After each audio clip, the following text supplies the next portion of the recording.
All right, ladies and gentlemen, good evening. It's yet another day. We're here, want to present you some important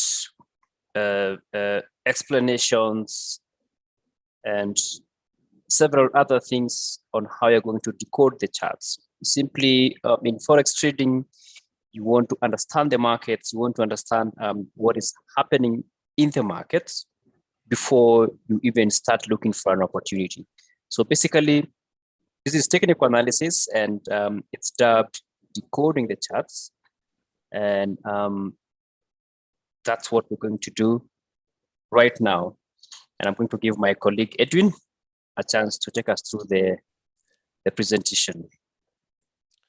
Thank you, Matthew. So today we'll be looking at the two key concepts of technical analysis, or the concepts that form the foundation of technical analysis. So these are support and resistance. So when you talk about these two concepts, ideally, you're trying to look for scenarios where you're likely to have price reacting, and those reactions tend to form, or they tend to bring significant movements in price. So when you talk about support, it's a case where you'd have price forming a floor zone.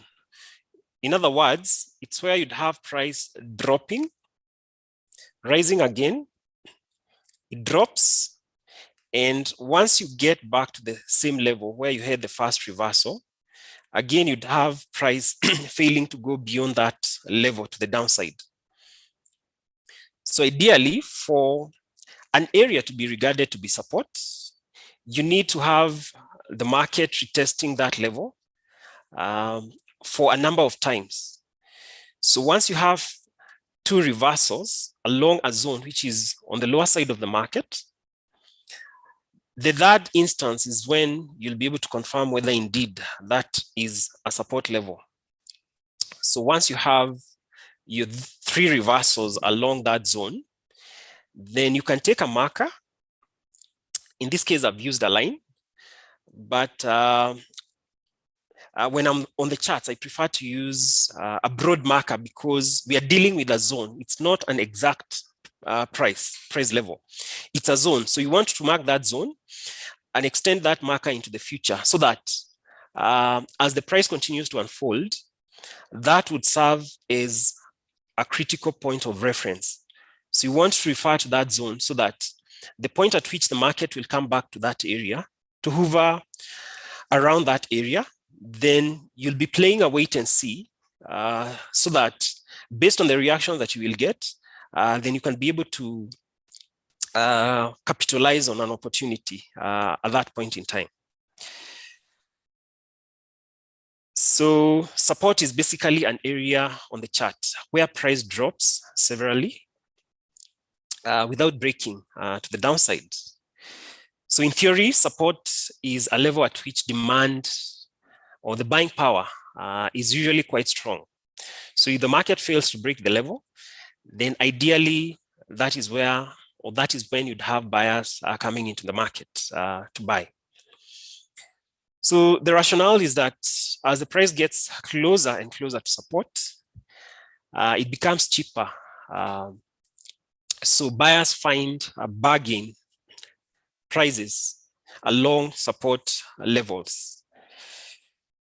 So if sellers are unable to accumulate their sell positions at that level, then eventually you'd have another reversal to the upside. But again, it all depends with who carries the day. Will you have excess accumulation of sell positions at that level, or will you have accumulation of buy positions? So depending on who carries the day, then you're likely to either get an opportunity to buy should the price fail to go beyond that level to the downside, or if the selling activity is quite high, or if sellers exceed buyers, then ideally that level can be broken. And once that level has been broken, then you'd be taking a bearish sentiment. You'll be more persuaded to consider a sell position. So this is an example of a case in point where price has formed support. So we need to have the market making at least 3 reversals. So you need to have the market price retesting that level for at least 3 occasions. So once you have that, then you take a marker and extend it into the future, awaiting for the next occasion when you'll have price dropping back to that level. So once the price drops back to that level, then that is when you're looking to play a wait and see to gauge the trajectory. When we talk about resistance, then resistance is basically the opposite of support. So resistance is a case where you'd have price forming a selling zone. So like in this case, if you look at this chart, so this is pound Swiss franc daily time frame. You will notice that for a number of occasions, price was actually retesting this zone. So when the price rose, hardly did we ever go beyond this zone. So you'd have price coming towards this zone. And once you get to that zone, then you'd have a reversal. For the second time, when we reach, or when the price reached this level, there was another reversal. Then for the third occasion, the same happened. We did not go beyond this zone. So the price did not go beyond this zone to the upside. So once you have these 3 instances, then again, you take a marker, or you'd want to mark that level so that in the future, it can act as a point of reference. So ideally, you'll be waiting until such a time when you'd have price finding its way back to the same level. And once price is at that level, which you had already marked, then you will play a wait and see. So 2 things can happen when price has approached these zones. You'd be waiting to see whether the price will reverse. So going back to support, a reversal is regarded to be a bounce. So if the price is bouncing off this level, and that you can clearly see because the colors of the candle can give you an indication. They can give you an early indication of what is happening. So like in this case, you will notice that when the price came back close to this level for the 4th time, it hovered along this zone. And eventually you can see that progressively we had the market forming bullish candlesticks. So that would clearly give you a sense of where the market is headed. So upon spotting, or in the early stages of spotting the direction, so in this case, we would say that we had a bounce or we had a reversal. So once you confirm that price is reversing to the upside, then you'd be looking to consider a buy position. And I must point out at this case in point, this is not the only reason why you'd want to buy. And this is just but one of the ways in which you'd be able to determine the most optimal time for you to buy or sell. So this gives you one reason among many why you'd want to buy once you have confirmed that there is a reversal. Conversely, should the price or should the candlesticks go beyond this zone to the downside, then we regard that to be a break. So once we break this level, ideally, we'll be looking to take a bearish sentiment. You'd lean more towards taking a sell position once that happens. Why these levels are critical is due to the fact that depending on the reaction, more often than not, you will have a considerable movement in price towards the direction that the price will take. Similarly, when we have resistance, depending on whether we would have a bounce, so a bounce would be to have price initiating a reversal to the downside. Else, you'd have a break. So a break would be a case in point where price rises beyond this level. So you'd have candlesticks penetrating this level. So again, depending on what, depending on how candlesticks react. So should we have a break or a reversal, then you'd be in a better position to know what kind of sentiment you will have in regards to trading that asset. Then the other important thing to consider when you're trading is to establish the direction of the market. So knowing the direction of the market is important because you'd be halfway towards identifying an opportunity. Ideally, the reason why it's important for you to know the direction is that you'd be trying to align your trades in line with the direction. So once you have established the direction, then aligning your trades with that direction would mean that your trades would have a chance to pan out. Else, if you trade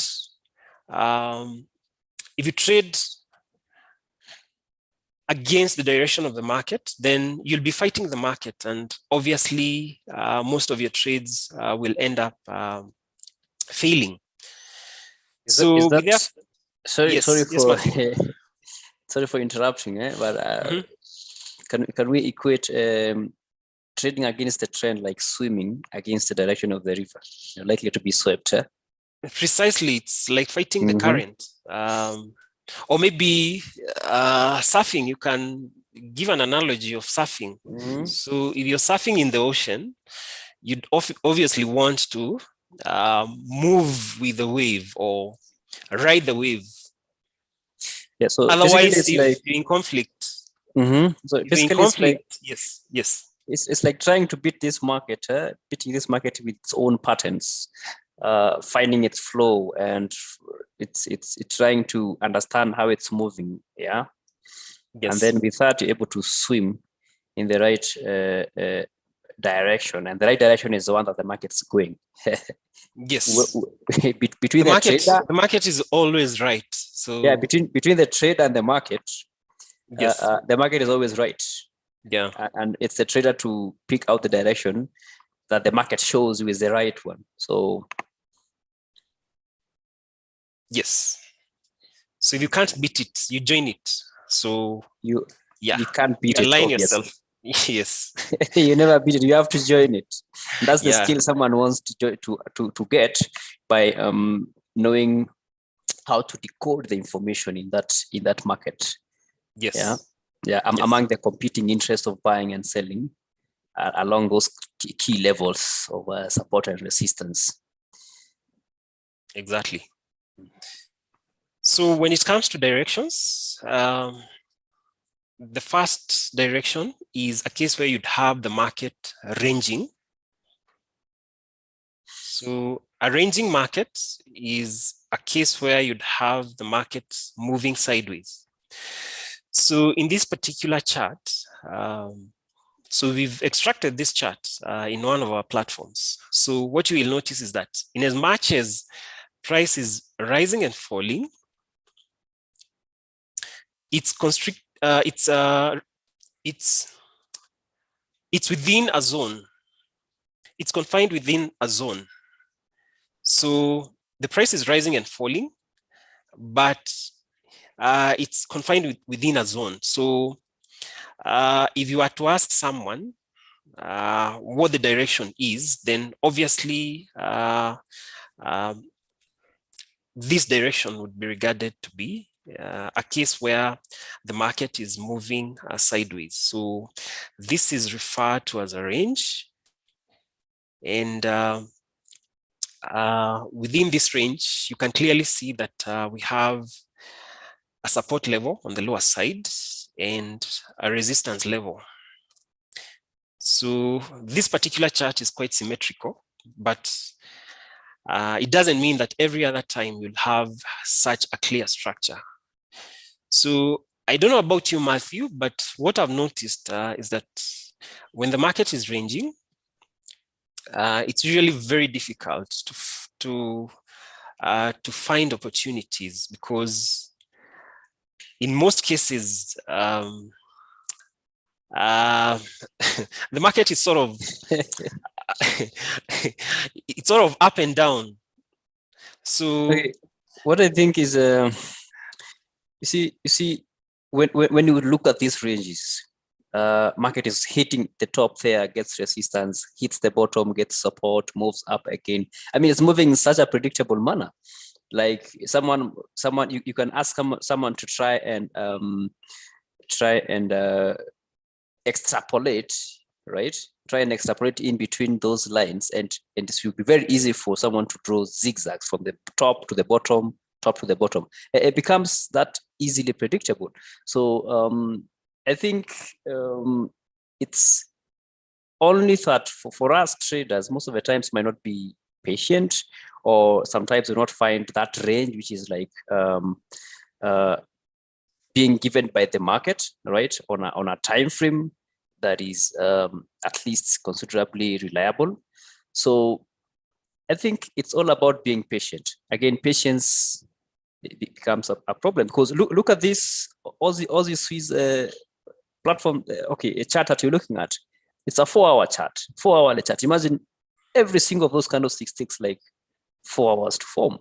And for you to have gotten this one, Edwin, it must have taken some time to get that very nice setup, right?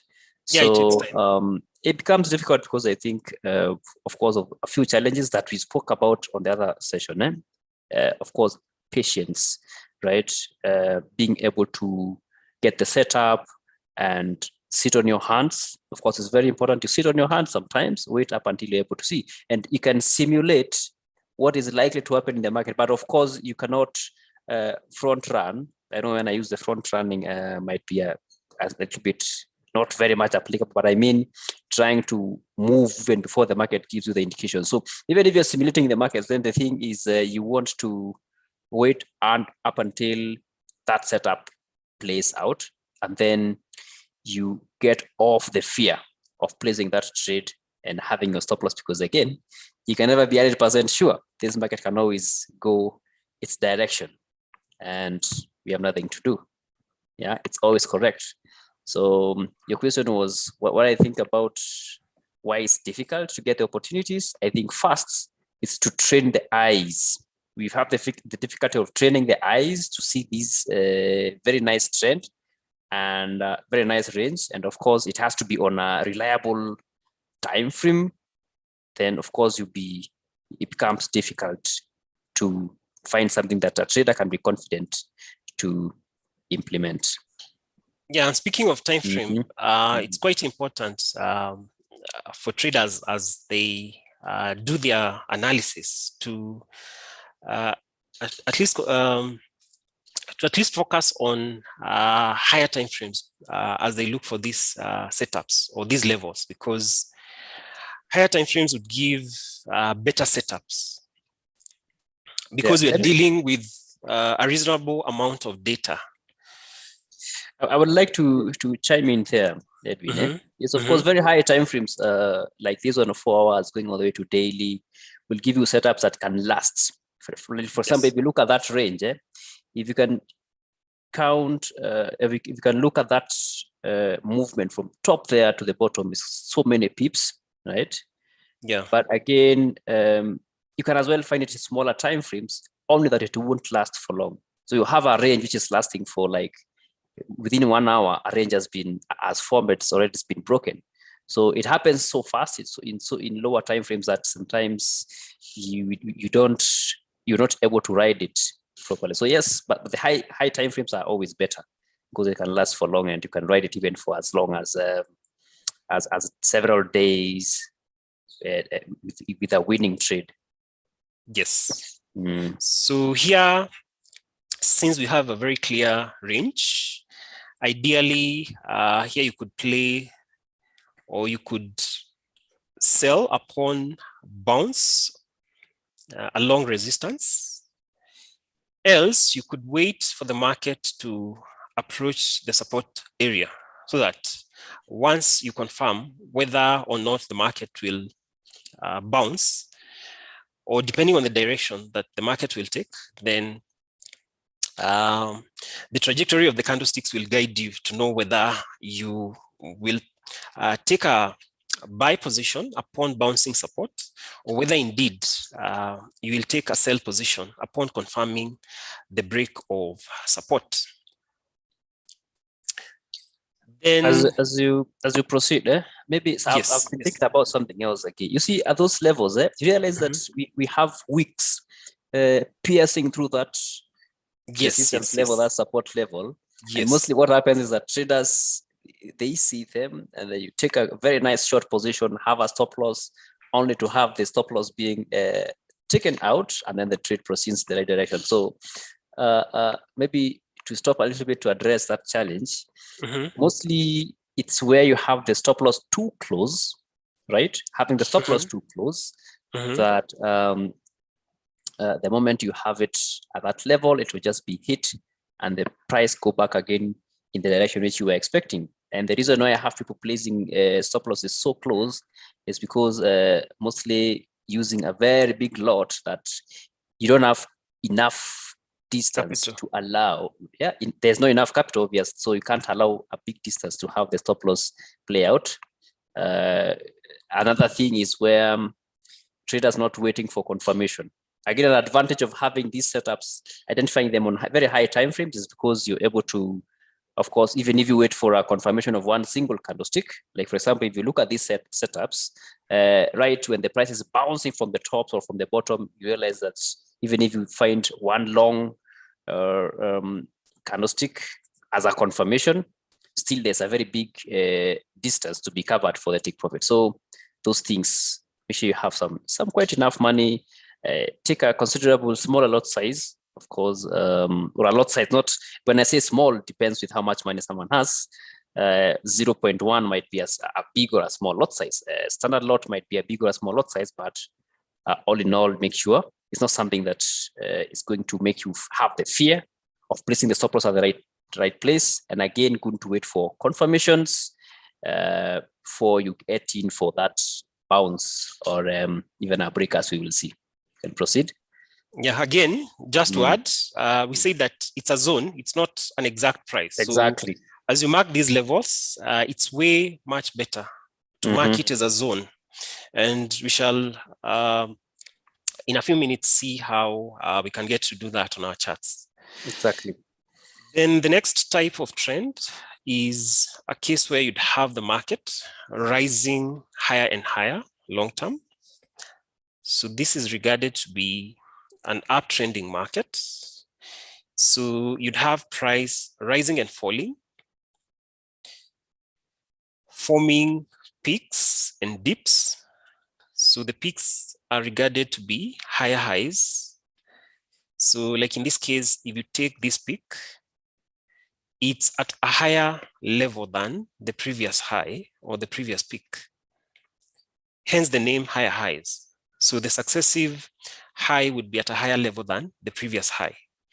So the peaks are higher highs and the dips are higher lows.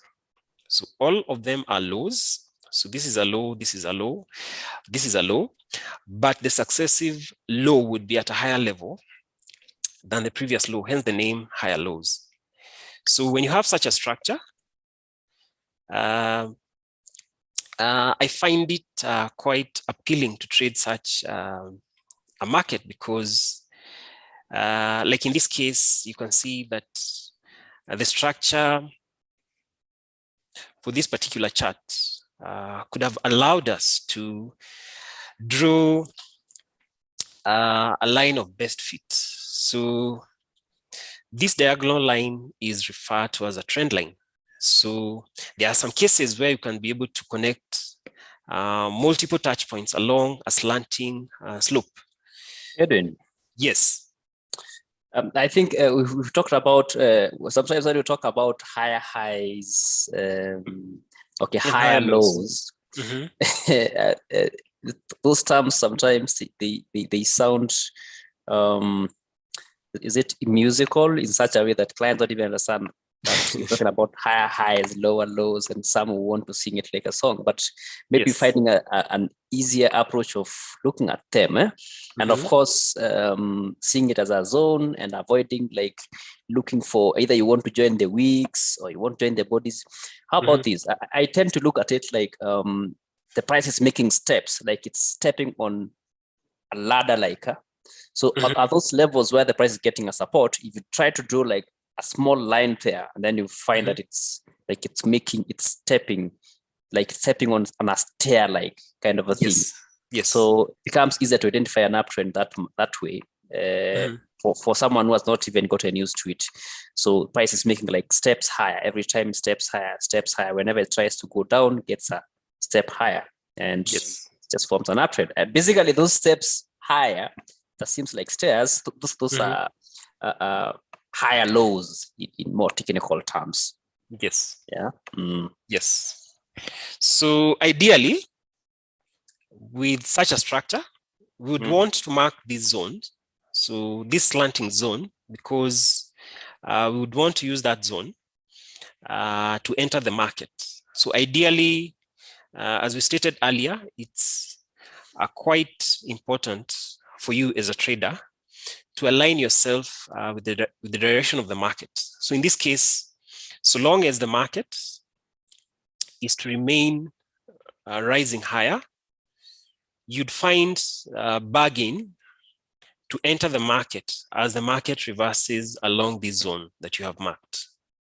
So for the most part, so long as the asset, or so long as the price is rising higher and higher, you'd want to enter buy positions as the market begins to pull away to the upside, somewhere close to that area that you have marked. Yeah, that's why you're seeing that at that level, the buyers are getting the interests to get in. Yeah. Yes. Because basically what it means is that sellers are not able to push the price below that level. So then it means the buyers are getting opportunities to get in and ride the price up. And of course, that's what traders want to do. By identifying those levels, you want to look for at the appropriate level to get in. So by just to match this one up with decoding the charts, or simply decoding means understanding, getting the information which is in the market. So simply, once you get into the market, when I say getting into the market, it means just you're in an MT4 looking at charts, looking at candlesticks. That is the market. And maybe the financial instrument there is CAD Swiss franc, just like you can see there. What you want to see, what you want to do first, even before you think of buying, is understand what's happening in those charts. What is the movement? How are the prices behaving? And that's why you want to see the pattern being shown up there. Do you see some levels such that the price doesn't break below those levels? And that's where now from that point is where the price picks up a very big move upwards. From that point of support is where the price picks up the momentum to go up, and that's where you have interest of buying. That is where you also want to start getting in whenever you get such kind of indications that the price is like it wants to repeat itself like it has done previously. Looking at those arrows on the chart, you can see first arrow there, the first point, second arrow, the second area of support, third point, third area of support. Then the question is, if it has repeated itself 3 times or 4 times, why not the 4th time? That one gives us the opportunity, or gives us the ability now to predict that the price might be moving higher. Of course, not guessing. And this is what separates analyzing the charts from gambling. You're not guessing. You're trying to pick up the likely, and I choose the word likely, trying to, or the word likely or the word probable, trying to choose or take the probable direction of the market based on what has happened previously. But even if you're predicting or you are picking out the probable or the likely direction, doesn't mean you're 100% sure. You're just speculating based on what has happened previously. And that is basically how you want to understand the market as a trader, so that you before you enter a trade, you first understand what has been happening. You're studying the history. Yeah. And that's what you're saying, Edwin, if I get it clearly. Yeah. And maybe just to add, again, it's not a question of whether you're right every time. The big question is, when you're right, how much are you likely to make? If it turns out that that setup is not viable, how much will you lose? So that's a big question. So ideally, the areas which have been marked by these arrows, they are high probable areas where you're likely to have big impulse moves in price to the upside. So the beauty is that once the market begins to rise, it will rise with a significant distance, or it will rise with a huge margin in terms of price.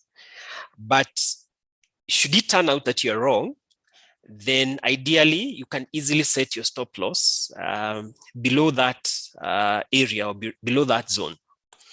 So you'd be risking a small portion of your capital. So if it turns out that that setup is not viable, then you'd lose a minimal amount of capital. But if you're right, then that impulse can give you a very nice reward. So that's the whole point. You wanted to say something? I wanted to add, it's about the opportunity. Well, if the reason why you are entering that position or identifying that position and having the confidence to enter a trade, it's not because someone is 100% sure. Actually, it's because you know the opportunity that can come up based on what has happened previously. And I just wanted to flout this one, that you will miss out 100% of the opportunity which you do not take. So if you see at the first point of support, second, third, fourth, the price was able to shoot up, all right? Why not take chance and try to tap into the opportunity on the next available support level or resistance level which comes up or shows up in the market? Because no one knows when the market is going to move. We just take the opportunity at hand, but make sure we protect ourselves, just like Edwin, you've been saying, having the stop loss levels. Yes. Yeah. All right. Then that type of direction is a case where you'd have the market moving lower and lower. So in this case, as you can see, price has actually been moving up and down. So again, in a wavy fashion, forming peaks and dips. So this is regarded to be a downtrending market. And when you have such a structure, ideally, you'd want to take sell positions. You'd want to identify selling opportunities within such a structure. So it's much more viable to sell along a downtrending market than it is to buy, because again, going back to what you were saying earlier, we intend to align ourselves with the direction of the market.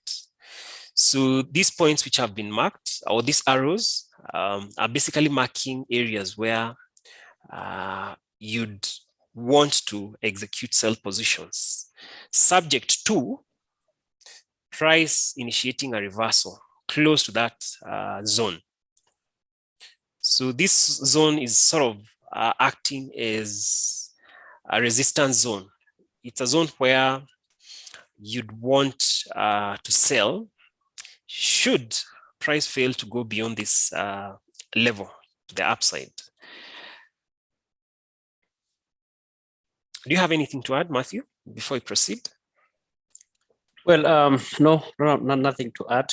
This one is just the same as the uptrend, only that it's the opposite of The uptrend. inverse, If the market is not trading upwards, then it's trading downwards. Yeah. And of course, when you see market trending upwards or downwards, we mean the price is moving in such a manner that it's reducing. So what you need to understand in relation to a financial instrument, because most of the times when you talk about market, of course, we're talking about a financial instrument, a pound, New Zealand, gold, oil. So simply, if it's a downtrend, then the prices of that financial instrument or the price of that asset are going down. That's simply what you're understanding. If it's an uptrend, like we've covered previously, when we talk about the market trending up, so it's like the price is rising. Of course, you want to take advantage of the movement in prices. Remember, forex trading is all about taking advantage of movement in price because you're dealing with derivatives. Just to throw in something. Go ahead, Edwin. All right. So having learned these types of levels, so how do you capitalize on them? So we've said that you can either have a breakout. So a breakout is a case where you'd have price going beyond that level. So be it support or be it resistance. So when the price goes beyond that level, then that is when we would say that the market has broken. Else, you'd have a bounce. So a bounce is a case where you'd have price retaining that level is either resistance, like in this case, or is support. So long as the price does not go beyond that level, so once the price begins to reverse, we would say that the market has bounced off that level. So here we have a few examples. So for the most part, the examples that I was able to identify are breakouts. So this is an example of a case where we had a very clear resistance. So we had the first case in point where the market was testing this zone. Then we had the second one, then the third one. So those three attempts could warrant us to identify this level as resistance. So when the market made a downward move and retraced backwards to reach the same level, you can clearly see that we were able to break this level. And upon breaking this level, we had a very strong upward move. So ideally, in this case, the best way to have played this setup is to take a buy position along these candlesticks. So once you've confirmed that the market has broken, you'd want to enter a buy position and protect that trade by setting your stop loss below that zone. So you'd be targeting a big impulse move, but you'd also be taking a very low risk with that setup. This is an example of a case in point where price has formed support. So we have the first instance where price got to test this particular zone. Then we have the second one, then the third one. So the fourth attempt, you can clearly see that the market was able to break this level, and there was such an aggressive move in price to the downside. So again here, we had an example of a case in point where the market has broken support. So in this particular case, you could have gotten into a sell position along this candle in order to target that downward move in price. So we have two types of or you can play the market in two ways. Mathew, I don't know whether you want to add something in this regard. Well, what I would say is different ways of that you get opportunities in this market is when, can you hear me? Yes. Clearly. Yeah, different ways you get the opportunities in this market. Of course, I said at the beginning is when you want to beat this market by its own patterns. So if you realize it's been repeating certain behavior, bouncing around those levels, then of course you're looking for opportunities in line with what it has been repeating. But now if it behaves in such a way that it's no longer following the pattern which was previously forming, then of course the opposite is the opposite of, or maybe a different trend now is taking up. And that is what is giving the opportunity. For example, in this case, you can see prices bouncing like 3 times. And the next time you're waiting for the price to bounce, it doesn't bounce. In fact, it breaks with so strong momentum that it indicates lower chances, or you can sense or you can see lower chances of the price going back again. I'd want to give an analogy of a place where you've given an embankment. You've done, okay, not given, you've erected an embankment. Maybe it's a river flowing and there's a resistance.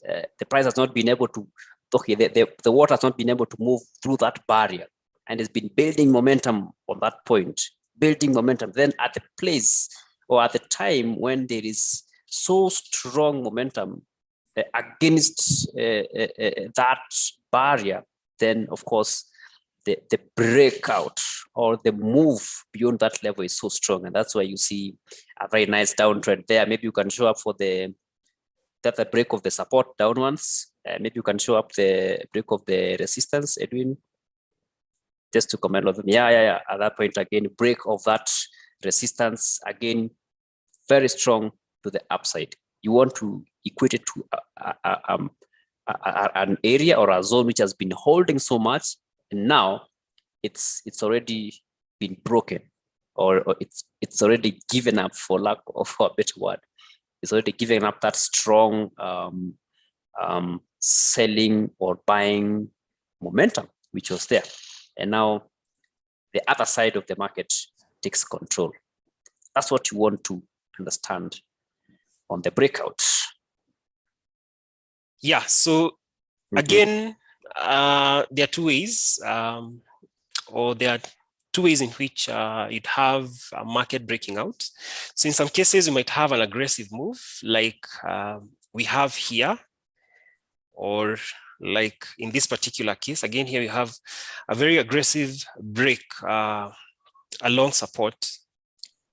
But in other cases, you might have the market breaking a level, then it tends to retest that level.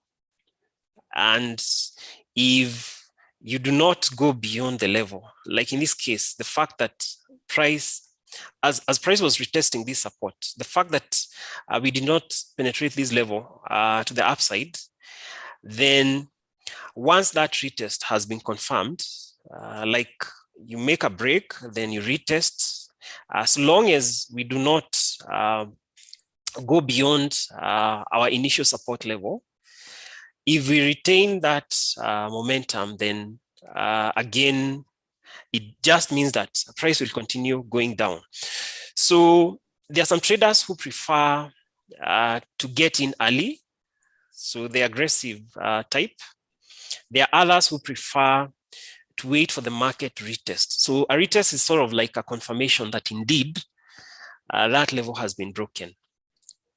So either way, how I look at it is that when you're getting these setups on higher time frames, whether you're an aggressive or a conservative trader, upon break of the level, you can either get in early. So like here, if you had gotten in early, you could still have gotten this impulse. I mean, this impulse move to the downside. For those who waited for the market retest, again, they could have gotten into the trade after confirming the retest, and they'll still get their share out of this setup.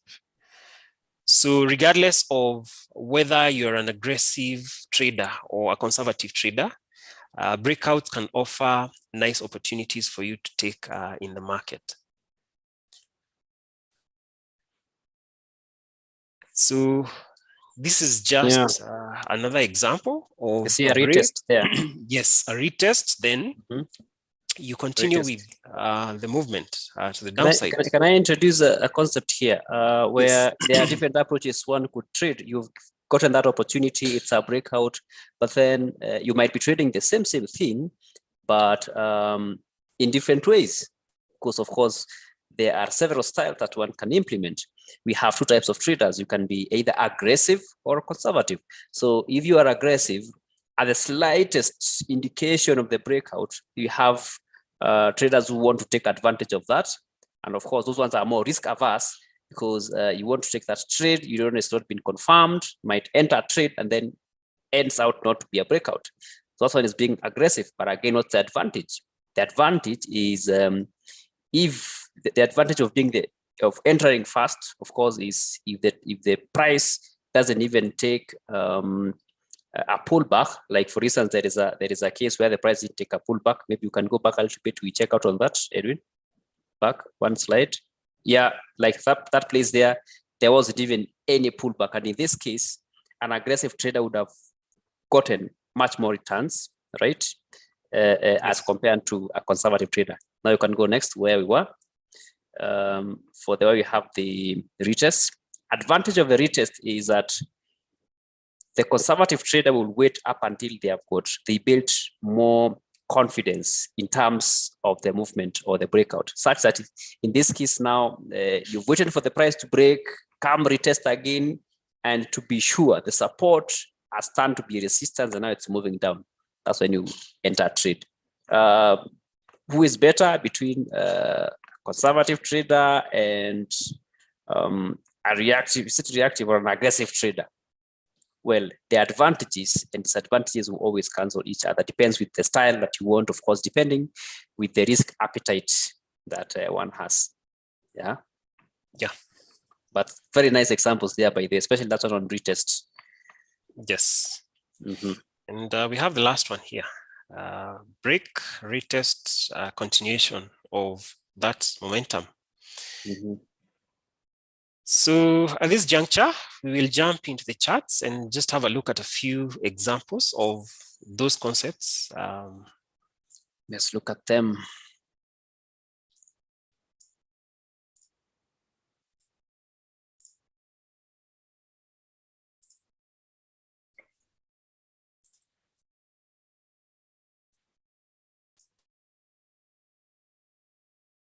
Sorry? You're sharing on the MT4, right? Yes. Yeah, we look at the live markets and see what we can find out there and even know how to draw them. You're That able would to be see the awesome. chart? Yeah. Quite clear. Yes. So we have a few examples. So like if you look at Aussie yen right now, we have a perfect scenario where market has formed a resistance. So from this point, spanning all the way to this point.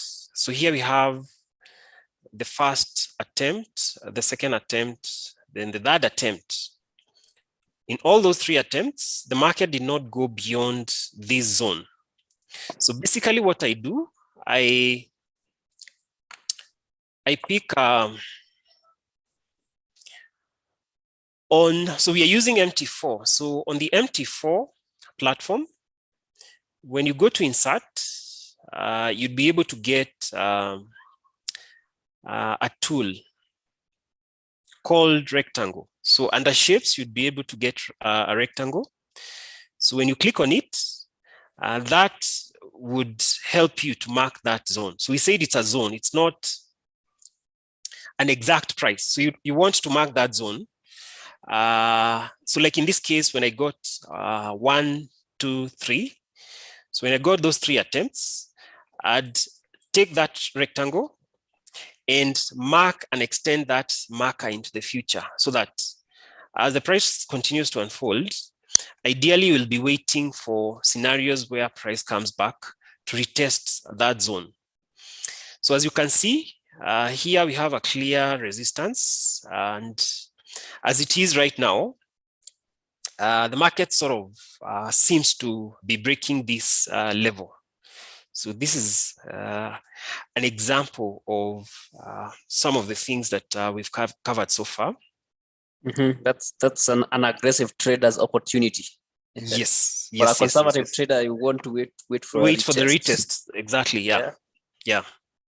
Either way, it's a style of trading, and someone will get something out of the markets. Yeah, and this is on a 4-hourly time frame chart. Nice one. Then prior to that, the lower side, we had a clear support. So this is resistance. So on the lower side, the market had also formed a support level. So we had the first attempt to break this level. Then the market made an impulse move, then dropped again and got back to the same level. And upon reaching that level, we did not go beyond this level. Then the market rose and dropped back to get back to the same level. And for the third time, we were unable to break this zone.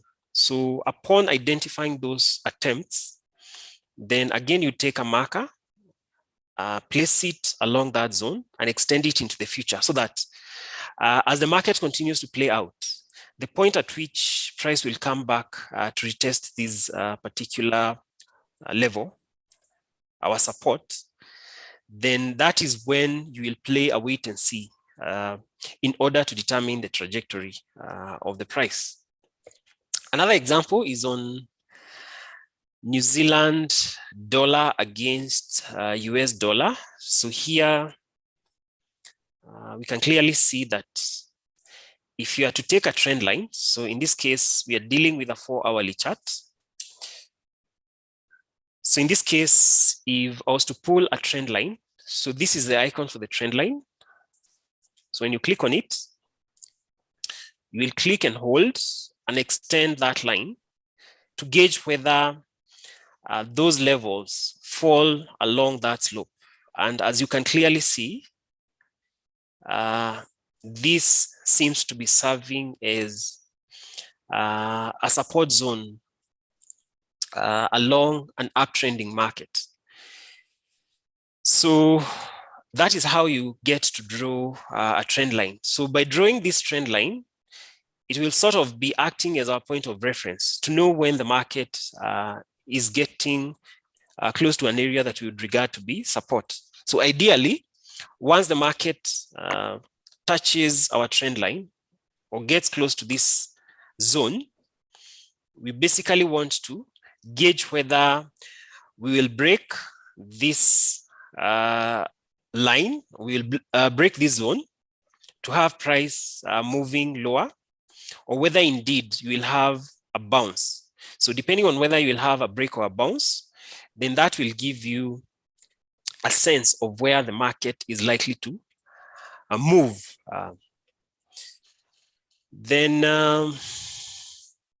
Edwin, I've received an interesting question here on YouTube, but I think I would allow you to cover part of the charts that you have for us, and then we'll answer. Someone is asking me, for example, when you look at that uptrend there, that's on 4 hours. So 4 hours is on uptrend, 1 hour is on an uptrend.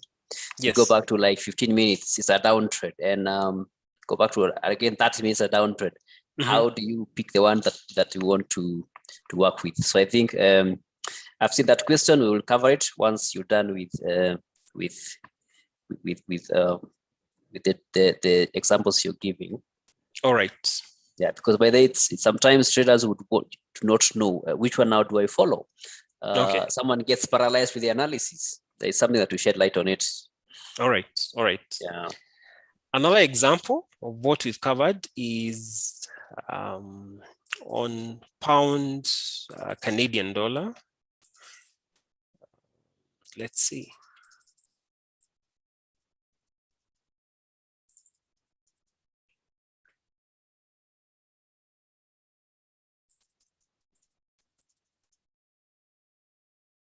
Pound CAD. So pound CAD has formed a support in the recent past. It's actually still at play, by the way. So as you can see, so we have that, that's the initial point, or that is the first time when we had the market testing this zone. Then here we have multiple times where the market has tried to break this particular zone.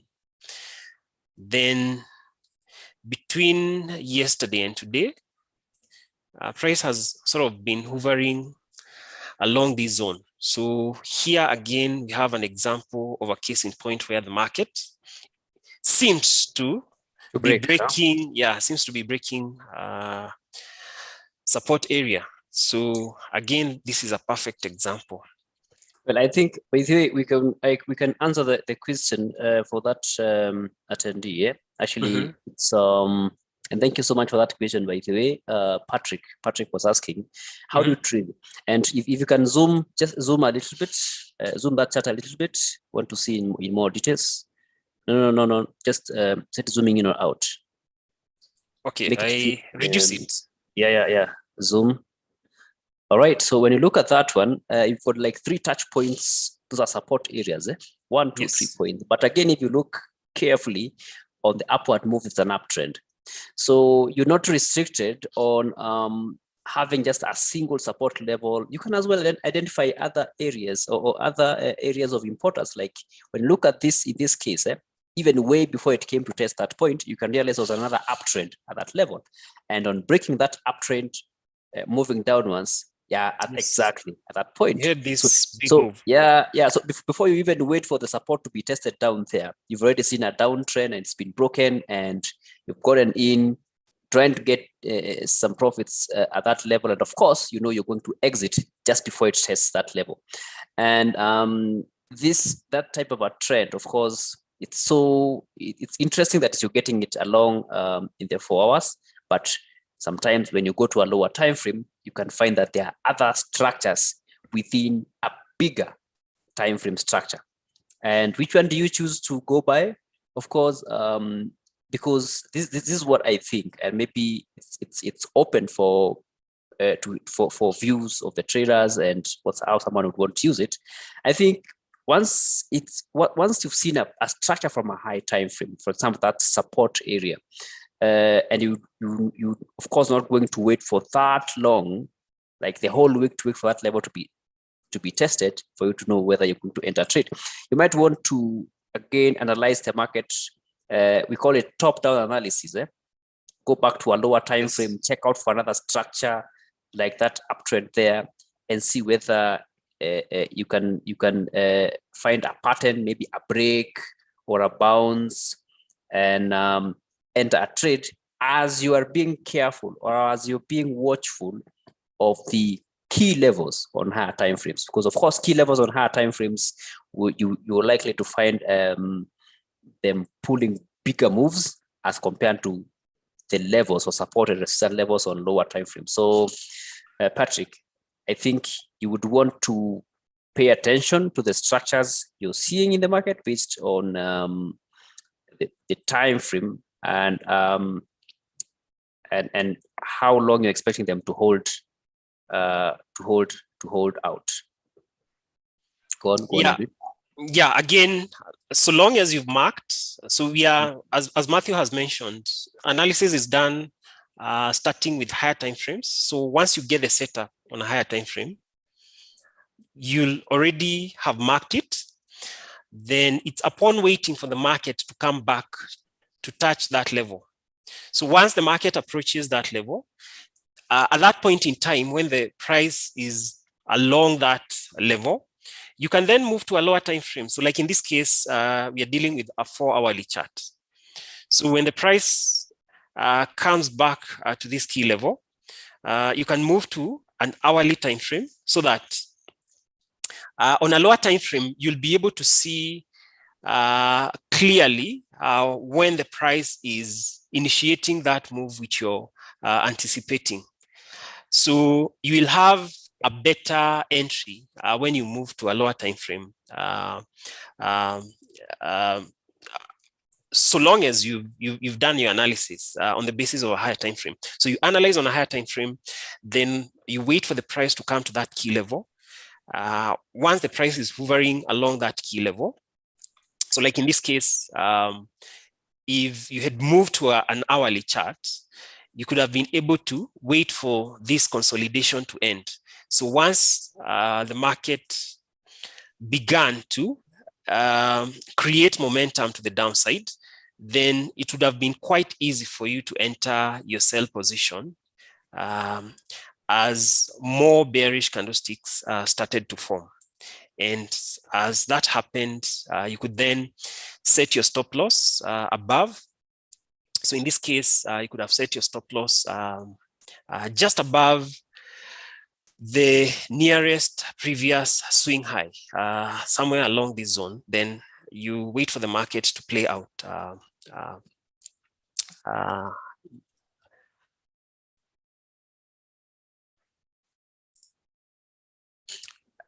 Yeah, and you wait for the market to play out. And as you can see, the price continued to push lower and lower.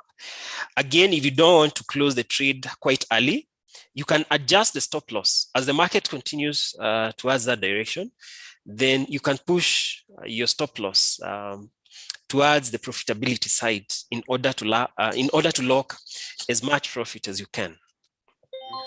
That's trade management. Actually, something you might want to cover some other time. Yes. The trailing stop. Once you've gotten in something, you don't want to let it off again. You're making some profits. It's an uncertain market. Maybe a third or a quarter or even half of your target has been met, and you want to protect what you have. So use that trailing stop. That's basically moving the stop loss towards the direction of the trend or the direction that you're getting profits. Again, it's something that we can maybe plan and talk more about. All right. Okay. Yes, another example is pound yen.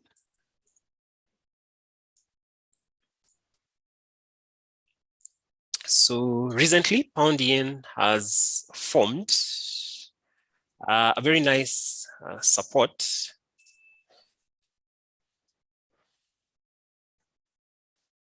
Support and resistance there. Yes. Actually, yes. Where do I see that these structures you always find in between some other structures forming in between bigger support resistance levels or trend lines? You have support you have a trend line, an uptrend, a downtrend.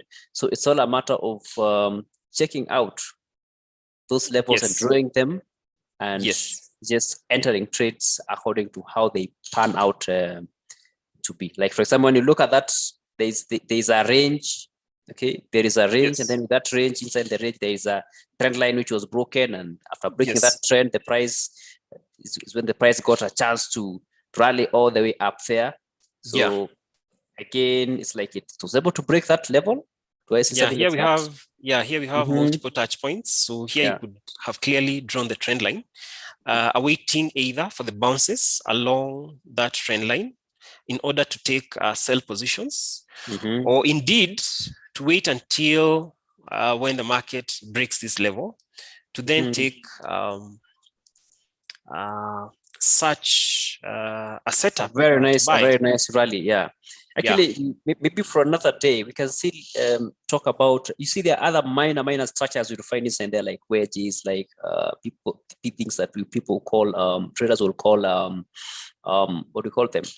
Is it flags, continuation trends, those wedges? Chart patterns, for another day. But I think for the traders who really don't like using indicators, because there are some who not like using indicators, I think using support, resistance levels, or just being able to draw lines to mark those key areas that the price is not able to break, or the area and the areas that the price is just bouncing about, you're able to find immense opportunities. They can give you strong pointers. Yes. Exactly. when the very market is great. at a critical level. Yeah. Very nice opportunities there. Yeah, so like here you can see for this pair, the market had retested this area for quite a number of times. So that's the first, the second, the third, the fourth, the fifth, the sixth, 7, 8. Several. So the more, yeah, so the more the price retests an area or a zone, the stronger it is. So like in this case, the fact that the market had retested this support area for quite a number of times, it basically means that this is a very strong support area. The same would apply for resistance. Yeah, it's good to know that these ones are occurring on a 4-hour time frame. Yes. Maybe need also to note that on a very high time frame, if you identify key levels, then they can hold for quite long, and Yes. the play out even on lower time frames. All right. Then the next one is Aussie Swiss franc. So we have 2 more, then we can conclude the session. Again, this is a perfect example of a case in point where the market has formed a resistance. So that is the first attempt, the second attempt, the third attempt. Then when the market dropped and rose back to retest this level, again, you can see clearly that today, a few hours ago, 3 to 4 hours ago, price has actually been, or it seems to be breaking this key level, this resistance level. So this is another perfect example of a case in point where you're likely to have a break with this particular pair. Then lastly, we have Euro Yen.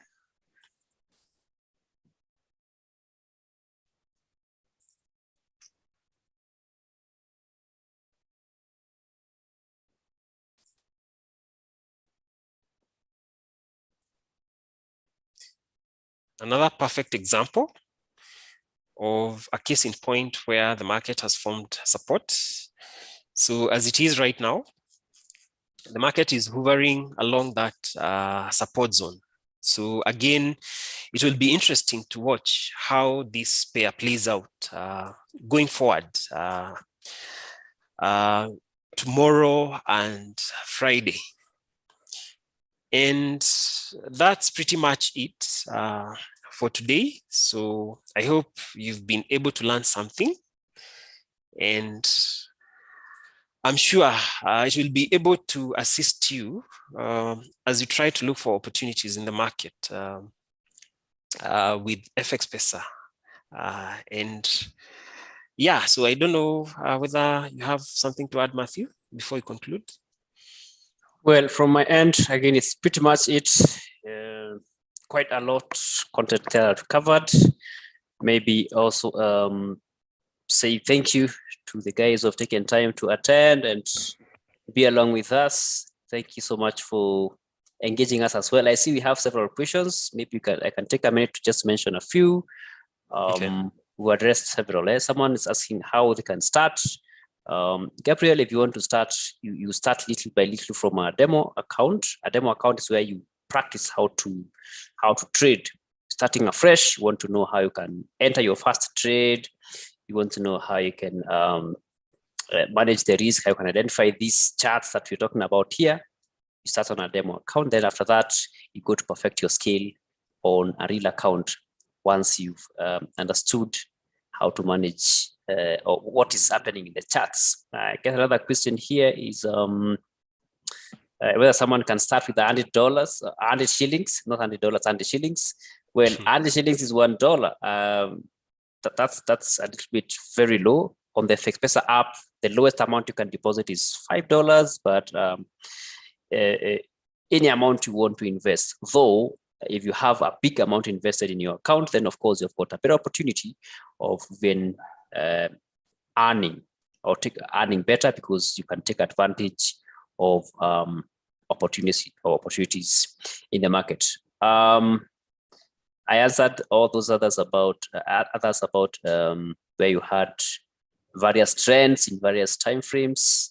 So of course, you need to look at the key levels on higher timeframes, but then of course, you want to go to lower timeframes and try to squeeze in some opportunities, of course, taking note of what's happening on the higher timeframes. Before we wrap up, Edwin, Yes. I just want to note that we have several other events lined up, like on Thursday at the same time. We will have events being aired by one of our own, David Madden, talking about how to scan the markets, again, to give you more skills. And on Friday, 8 p.m., we just would like to request and invite the attendees who are here, and everyone will be watching this one. Join us, join one of our own, again, Bernard and Monica. They'll be speaking about women and financial literacy. Of course, it will be aired around this is it Women's Day? Yeah, the Women's Day, talking about the progress, the challenges and tips, of course, around women and financial literacy. So thank you so much for taking your time to be here once again, and until next time, it's bye.